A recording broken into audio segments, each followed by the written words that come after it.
I'm Tony, and this is Earth Files Earth History. A few months back, I was working on a project, and this image kept popping up on different websites under the subject of volcanoes.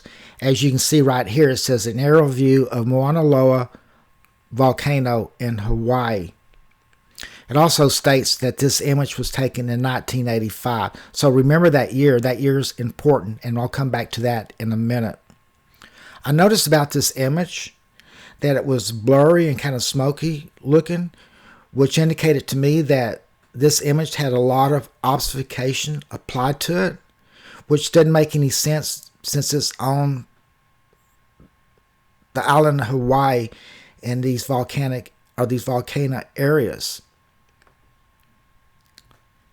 Here's the different three main volcanoes in Hawaii here. And now you can see some of the obfuscation through here and here. But I wanted to know exactly where all the obfuscation was applied.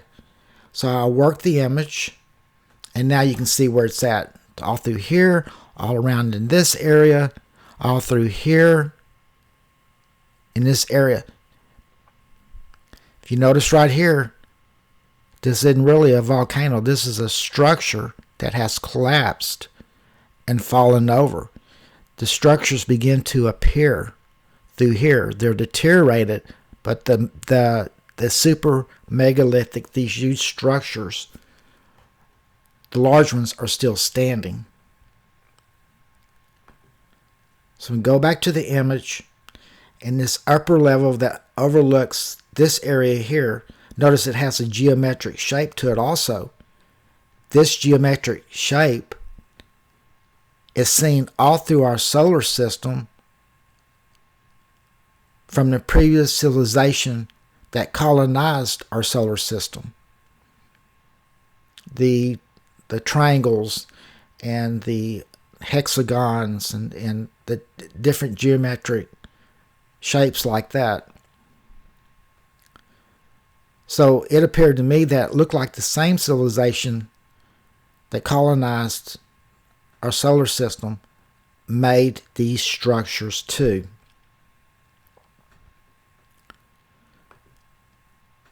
So now I'm going to go down on deck in the upper level. We're going to just take a quick look at it. You can see where they blotted out.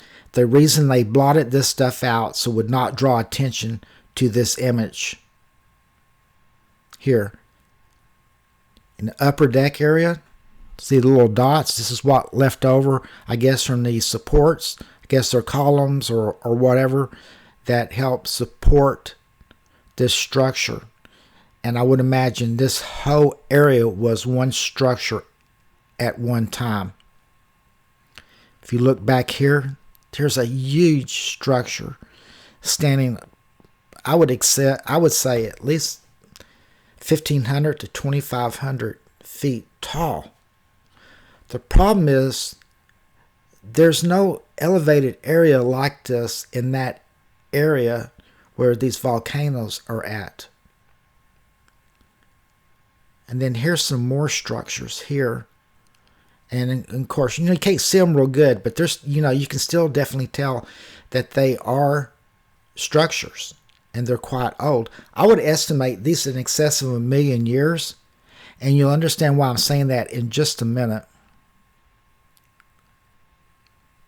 And then here's a part of structure underneath this structure right here, whatever this structure is. And then when I brighten it, you can even see the little dots, which is the remaining part, I guess, of the supporting structures for the larger ones. And you can see, look under here. It looks like this was a base for it. See how it's tilted up? And I guess when parts of it deteriorated, it slid back and tilted up this way. Now, I said a while ago, this is a structure. You can see right here, it's kind of horseshoe shaped. And notice how it's fallen over. They classified this as, of course, they said this was in Hawaii, and this was a volcano. But you can see it isn't.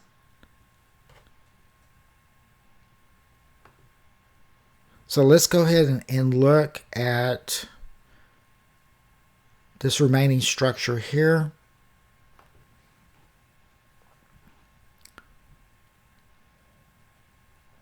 Stop right here. You can see where they covered up this superstructure in this area. There's part of structures here. You can't tell what they are, but you can see whatever it is that's still standing all through this area. And then they obfuscated this area out also to blend this picture in together. And there's a broader view, and then you can see the other structures here. You can see where this one is fairly tall through here and dips down and goes around.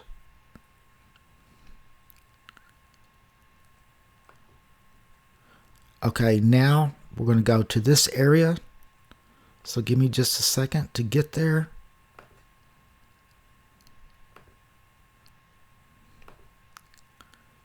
There's one view of it. You can definitely tell a perfect 90-degree area. Here on the structure, how it was built. A lot of this was covered up through here. This has to be at least 3 miles long. That's how big these structures are, and probably a mile across. Then there's the black and white of it. Here's a piece of a structure still standing up, whatever this is.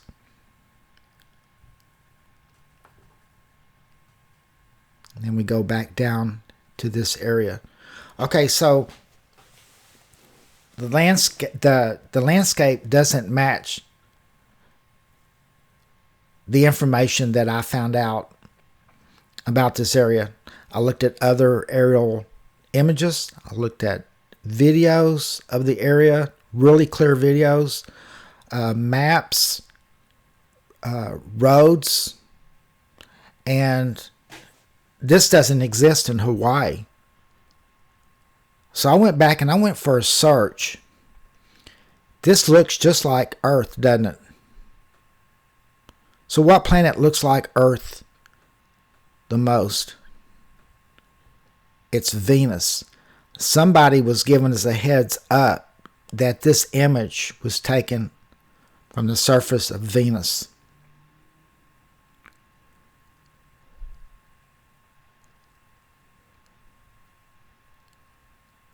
Remember I told you about 1985? Look what it says. Vega 1 and Vega 2 encountered Venus in June of 1985, each deploying a lander and an instrumented helium balloon. It was the cameras on the balloon that took these pictures. They say the surface or the atmosphere is, the temperature is so hot that it can melt lead. The atmospheric pressure is so heavy it can crush you, that the clouds are made of sulfuric acid. You don't hear a lot about Venus. They also say that whenever a lander lands on the surface, it only works a couple hours because of the pressure. Destroys the lander after so long, after maybe 2 hours, I think they said, 2 or 3 hours. So now we know that's a lie, that Venus is almost exactly like Earth, that the hostile environment really is not hostile at all. In fact, Venus would be a place to go, not Mars. When we get there, they probably would not have to wear pressure suits to go out on the surface. Another thing too, I've gone through some of the earlier images. Of course, there's not a lot of them. It looks like Venus is so covered in these superstructures that no matter where they land, that they would be visible in these images. And I'll show you that on the next video on how the images that came from the early probes, how they covered up these structures. Also, there was a couple of probes sent to Venus, and when they got in the orbit around Venus, they quit working. They didn't quit working. They started taking pictures of the surface in the later probes. So now the truth has finally came out about this planet. This is totally fascinating. So like I said before, images, important images, especially in the research and the probes they send out, they'll take those images and put them under another subject just to hide them. So nobody will know where they're at or exactly what these images are when they're looking at them. Okay, guys, thanks for watching. This is Tony with Earth Files Earth History, signing off.